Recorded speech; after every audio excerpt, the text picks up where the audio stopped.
Добар ден, почитувани, започнуваат вести на Слободен печат. Еве што ви подготвивме.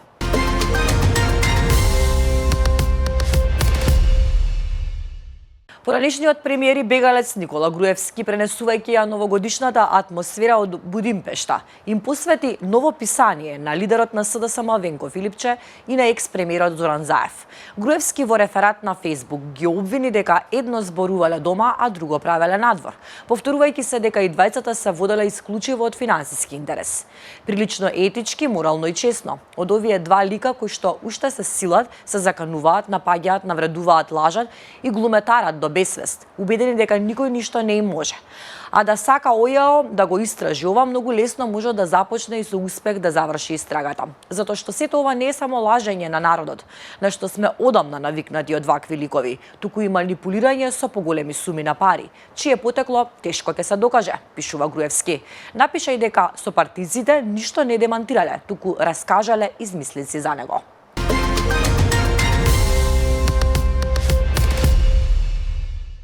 А СДСМ го нарече Груевски бјути инфлуенсер и трендсетер. Партијата е испровоцирана од Фејсбук објавата на Груевски. Повторно го спомена екс-премиерот Никола Груевски за да ги засили тврдењата дека актуелниот Христијан Мицкоски само е негов извршител и ги следи истите политики.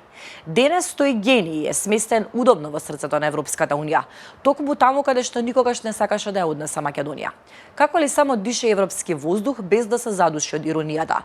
Човекот кој прислушуваше 20.000 граѓани, апсеше, купуваше Мерцедес од 650.000 евра, народни пари нормално, и очила за сонце од 30.000 евра за подобро да ја види собствената корупција. Човекот кој изнесе 2 милиарди од земјата, а сега вели не бил сигурен дали биле 2 или 7 милиарди. Очигледно многу пари за броење. Веројатно за да си го финансира сонот во азил. Херој никако. Повеќе личи на Мики Маус, Дизни јунак од цртан филм кој држи лекции на другите. Да не беше смешно, ќе беше трагично, но еве смешно е. И тоа како? Велат од СДСМ.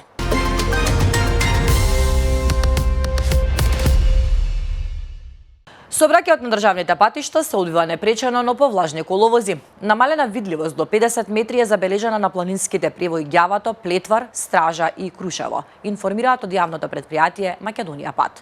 Од предпријатието додаваат дека на одредени патни правци кои минуваат низ усеци и клисури, можна е појава на посетни одрони кои редовно се отстрануваат.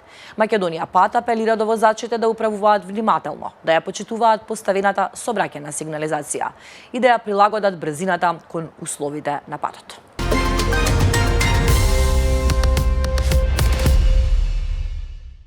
Денеска целата земја ќе биде зафатена од интензивни врнежи од дожд. Најобилни врнежи се очекуваат во јужните региони, каде што локално може да паднат над 40 литри дожд за едно деноноќе.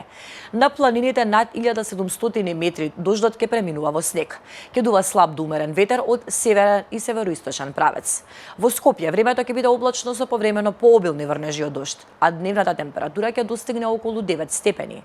Во останатиот дел од земјата максималните температури ќе се движат меѓу 4 и 12 степени.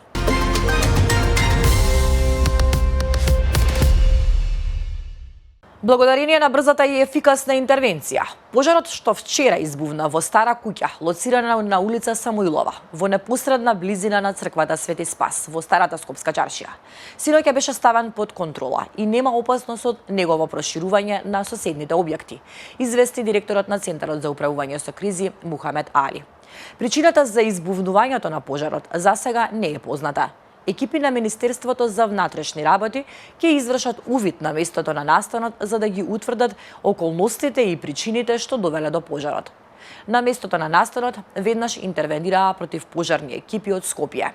Во гаснењето учествуваат 20 пожарникари со 5 противпожарни возила под команда на Звонко Томевски. Првичните извештаи споменуваат 12 пожарникари со 4 возила.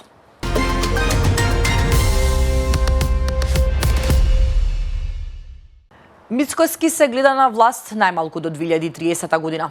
Известно е дека на 18-тиот конгрес на ВМРО-ДПМНЕ, кој ќе се одржи в сабота во Кавадарци, лидерот на партијата и премиер Христијан Мицкоски ќе биде реизбран за претседател на партијата, бидејќи како што самиот потврди на брифинг со новинарите, тој е единствен кандидат за таа позиција. Напролет премиерот планира реконструкција на владата, при што не се исклучува можноста за рокада на ресори меѓу владините партнери. Мицкоски повтори дека предвремените парламентарни избори не ги планира во интерес на државата, односно поради реализација на реформската агенда на владата. На конгресот ќе биде усвоен документ Стратегија Македонија 2030, која ја содржи визијата на ВМРО-ДПМНЕ како владеачка партија, што значи дека лидерот се надева дека ќе владее и во 2030 година.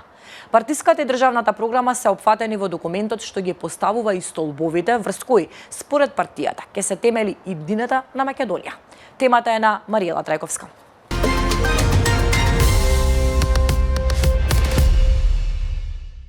Веќе подолго време на социјалните мрежи може да се забележат огласи со ист текст дека се чисти или се затвора некој магазин, па затоа стоката се распродава. Обично станува збор за техничка стока, но и за разни други производи. Под коментарите може да се прочитаат реакции дека станува збор за измамници, но има и граѓани што прашуваат како да купат, а измамниците им даваат прецизни упатства, кои секако завршуваат со пораката дека треба да се уплати сумата. Последен од низата вакви огласи што ги забележавме беше дека наводно Техномаркет продава апарат за кафе и тоа од марката Philips за 615 денари. Ова не е прв пат да се злоупотребува името на Техномаркет и компанијата често предупредува за лажните објави. Виктор Стојковски, генерален секретар на Асоциацијата за е-трговија на Македонија, алармира дека граѓаните треба да пристапуваат внимателно кога купуваат онлайн, особено кога ќе најдат на невообичаено ниски цени или сомнителни понуди. Прочитајте повеќе од Весна Дамчевска.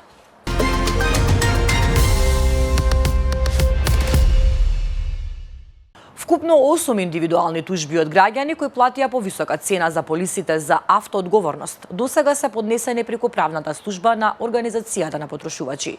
Од нив една е завршена со спогодба, 3 постапки се добиени во прв степен, уште 3 постапки се во тек, а една тужба е повлечена од потрошувачот, прецизираат од ОПМ за слободен печат. Оттаму велат дека на осигурителните компании уште пролетоска им понудиле спогодба, но тие не сакале да враќаат пари на граѓаните.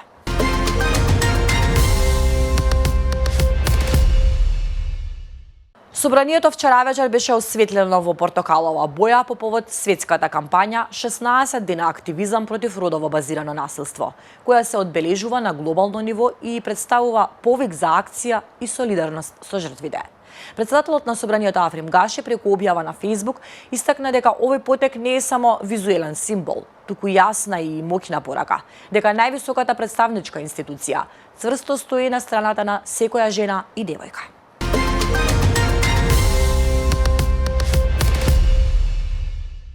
По повод Светскиот ден на волонтерството, повеќе пратеници, вклучувајќи го и председателот на Собранието Африм Гаши, денеска ќе се приклучат и ќе волонтираат на неколку пунктови на Црвениот крст на Македонија. Според агендата во малиот свечен салон во парламентот, поздравни обраќања ќе имаат председателот на Собранието Гаши и генералниот секретар на Црвениот крст на Македонија Саид Саити.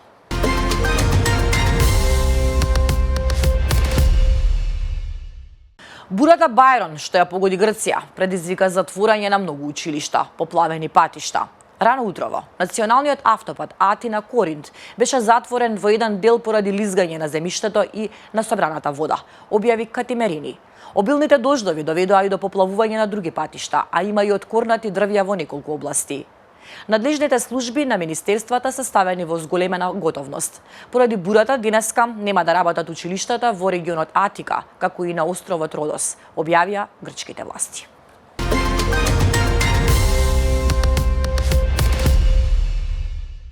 Експлозија во срцето на Грозни. Комплексот Облакодер во главниот град на Чеченија беше потресен од силна експлозија, при што неколку ката од зградата ги загуби своите фасади. Сите достапни служби за итни случаи беа испратени на местото на настанот, додека локалните медиуми објавија дека станува збор за можен напад со беспилотни летала. Руското министерство за одбрана објави дека украинските вооружени сили извршиле нов напад со беспилотни летала врз неколку региони на Русија синоќа. Поради заканата од беспилотни летала, аеродромите низ Северен Кавказ се во употреба.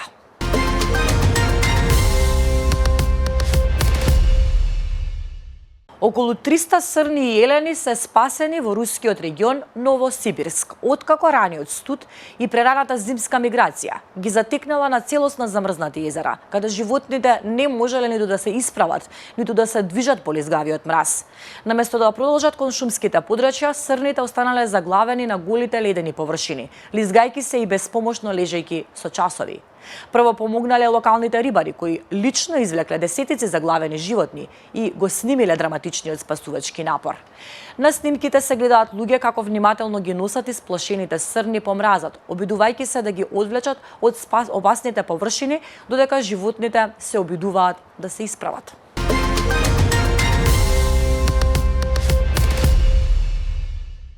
Британскиот моден совет ја прогласи Анок Јај, 27 годишна, за модел на годината, со што оваа убавица се докажа како една од најважните фигури на современата мода.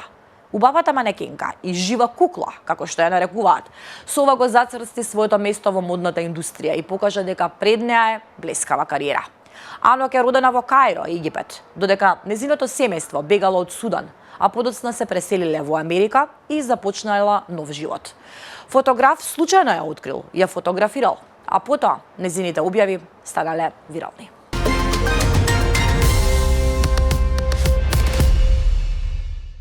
И за крај Евровизија. Ирска, Шпанија, Словенија и Холандија одлучија да го бойкотираат следниот надпревар за песна на Евровизија, откако на Израел му беше дозволено да учествува на надпреварот во 2026 година во Виена и покрај барањата од неколку земји да бидат исклучени поради војната во Газа. На состанокот на Генералното собрание на Европската радиодифузна унија, организаторот на меѓународниот музички надпревар, учесниците гласаа за воведување нови правила што би спречиле несоодветна промоција на песни од страна на влади и трети страни, со цел да се влијае врз гласањето, објавува Гардијан. Во меѓувреме, председателот на Израел Исак Херцог ја поздрави одлуката на неговата земја да учествува, велејќи дека Израел заслужува да биде представен на секоја светска сцена. Тоа беше се во вестите на Слободен печат за денеска. Повеќе информации побарајте на нашиот сајт.